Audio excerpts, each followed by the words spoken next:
daruun agsan daawadayaal ku soo dhawaada tabin kaliya sheekooyinkii ugu weynaa dunida kubadda cagta qaybtan waxaan ku eegi doonaa kooxda kubadda cagta ee Real Madrid iyo waliba Manchester City caawa maxaa dhici doona sidoo kale mowqifka Krager iyo Salah maxaa ka soo kordhay sidoo kale naadiga kubadda cagta Barcelona oo la xiriirinayo mid kamid ah xidigaha horyaalka Talyaaniga waan eegi doonaa soo dhawaada meel kasta oo aad joogtaan channel subscribe saaro si share gare muuqaalka like ku dhiirigeliya aad baduu mahadsantiin aanu ku bilownay طبعا نادي kubadda cagta ee Real Madrid iyo waliba kooxda Man City waxay ciyaari doonaan kulan kale oo isaaraga uu kamid ah heerka horyaalka ee tartanka groupka stage-ka lagu bedelay tartanka Champions League.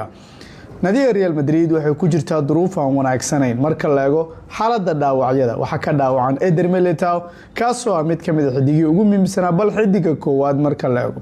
iyadoo hore u sii dhaawacnaa Dean Henderson sidaas daraadeed ninkan oo isagu noqday mid markaasi waa soo noqonaya waa dhaawacmaya waa imanaya waa baxaya taasoo markaasi ku soo noqnoqotay xaaladda kooxda dhibaato weyn kooxda ku ah sidaas daraaddeed waxay kooxdu u baahnayd ugu yaraan ninka lugtiisa garoonka gudihiisa inuu ku sugo laakiin nasiib darro kulankan lama heli doono bal saddexda bil ee soo aadanna out ayuu isagu ahaan doonaa sidaas daraaddeed marka la eego heerka diyaarsanaanta xidigaha difaaca iyo waliba xidruufta dhaawacyada marka la eego kooxda kubadda cagta Man City ayaa ka wanaagsan kooxda Real Madrid markaad fiirisid Real Madrid iyo waliba kooxda Man City way kala duwan yihiin waqti xaadirkan City waxay ku bilaabatay xaaladan wanaagsaneyn marka la eego heerka horyaalka ee dhammaan tartamada ay ka qayb galeysay xaaladii ay ku bilowdeen tartiib ay markaas iyagu isu haleelayeen ilaa iyo hadda ay markaas gaareen heer u dhawaansho dhameystiran sida kelmadu macna u leedahay kooxda ugu yaraan way isfahmeen xidigooda natiijooyinku ay soo wanaagsanaadeen waxaad arkaysaa kooxdu hadda inay heshay oo isla jaanta helayaan xidigahoodu oo si qurux badan wadada ay u qabsanayaan markaa tareenkooduna waa uu dhaqaaqay ayaa la dhihi karaya cagsiga kooxda kubadda cagta Real Madrid way ku faysaa maanta way kacaysaa way badinaysaa maalinta ku xigta babara bay galaysaa maalinta ku xigta way badinaysaa waa la garaacaya yaani mashaakilo kala duwan oo qolka labiska macalinka oo eedeyn markaas loo jeedinayo xidigii waaweynaa oo tuumooyin badan markaas soo jeedinaya iyo waliba mashaakilo haysta kooxda taasoo markaa maslaxada kooxda Real Madrid kulankan waqti xaadirkan yaani waqtiga uu ku soo beegmay ma aha mid markaas Madrid ay dhinaca markaas fiican yeer noqonayso sidaas daraadeed kooxda kubadda cagta City ayaa ah tan markaas ku fiican waqtiga ciyaartan markaas fiiri sanadkii hore waxa jiray ciyaar playoff kama reebka isku arkeen waqtigaas kooxda kubadda cagta City xaalad waxay ku jirtay dhiin ah marka yaani xaalad qofna aan lagu habaarin markaas sidaas daraadeed dhinaca fiican bay ahaayeen kooxda kubadda cagta Real Madrid laakiin marka aad babar dhigto waqti xaadirkan aad bay uga duwanaanaysaa sanadkii hore iyo sanadka markaad eegtid laba toddobaad ka hor kooxda kubadda cagta City waxay ahayd goolasheeda oo dhanba hal dhinac ay ka imanayeen waana Erling Haaland heer adogeeday marka goolasho dhanba isagu inuu dhalinay kan ku soo xigtay inuu ku soo xigeen oo ahaa own goal oo laacib Brighton iyo West Ham mid uu ka tirsanay in uu isagu laba gool iska dhaliyay ninka labaad ee laba gool dhaliyay uu isagu halka kooxda kale gool ay dhaliyeen marka laakiin maanta markaad fiiriso Foden ayaa dhalinaya waxa caawinaya Sharqi waliba Sharqi inda daraandar ay isugu sameeyay markaad fiirisid heer 11kii gool ee ugu dambeeyay laba kamid Haaland uu ku leeyahay samarkaana sagaalka kalena ay leeyihiin xidiga kale taasoo ku tusinaysa in City ay ka duwan tahay City-dii hore duruufta hadda ay ku jirtay taa duruuf ka fiican xaalad farqi weyn u dhaxeeyana dhinacyada hadda ay ku kala jiraan marka la eego marka difaacyada kooxda kubadda cagta markaas Real Madrid way ka liitaan difaaca qadka dhexe marka la eego waxaan dhihi kareynaa qadkooda dhexe Madrid wax badan uu qaban karaa hadda anigu ma qabo markaasi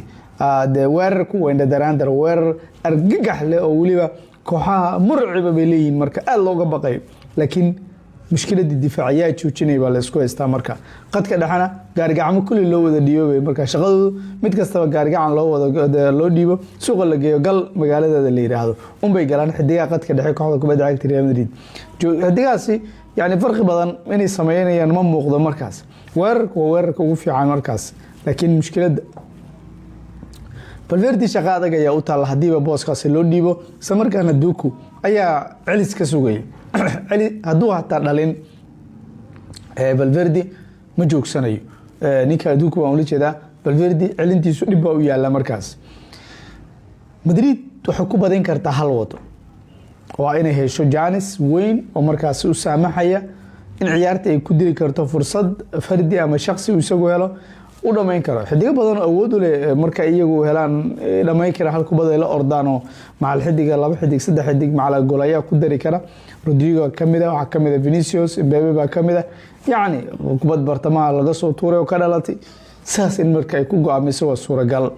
laakiin fikir iyo hab wadareed iyo system iyo qabyaalad nidaamsan Xavi Alonso xaalku kuma qurux badan waa sababta loo leeyahay marka kula kan xiisa gaar buu lahaan doonaa laakiin aniga waxaan qiyaasayaa 3-1 kooxda kubadda cagta Man City ama 2-1 ama 3-1 midkood ee kooxda kubadda cagta Madrid ku looga adkaan karaa oo City ay ku badin kartaa kooxda kubadda cagta Real Madridna looga adkaan karaa nadiga kubadda cagta Liverpool iyo waliba ninkii Jimmy Carragher ahaa war xooggan buu mar kale ku qaaday ninkii Salah laakiin markaad fiirisid Salah ka hadalkiisu iyo waliba macna badan kuma fadhinayo marka la eego Jimmy Carragher markaad eegtid nin magac iyo dhaqaale iyo ka sameynaya hadalaynta in la hadalayo ku faraxsan ee darkaysa isagu inuu iska noqday marka la eego Jimmy-na ma lama bardhigi karo rabaan uga hadalnay ama xitaa ahliye kale wayo nin markaasi aan barbardhigi karin hada jarad oo kale cid wax ka sheegaysa ii sheeg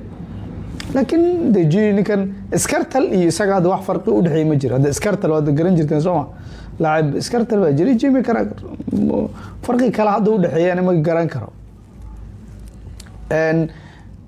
dadku waxay ka hadlayaan kalabo wuxuu sameyn jiray maxaa slot u sameyn way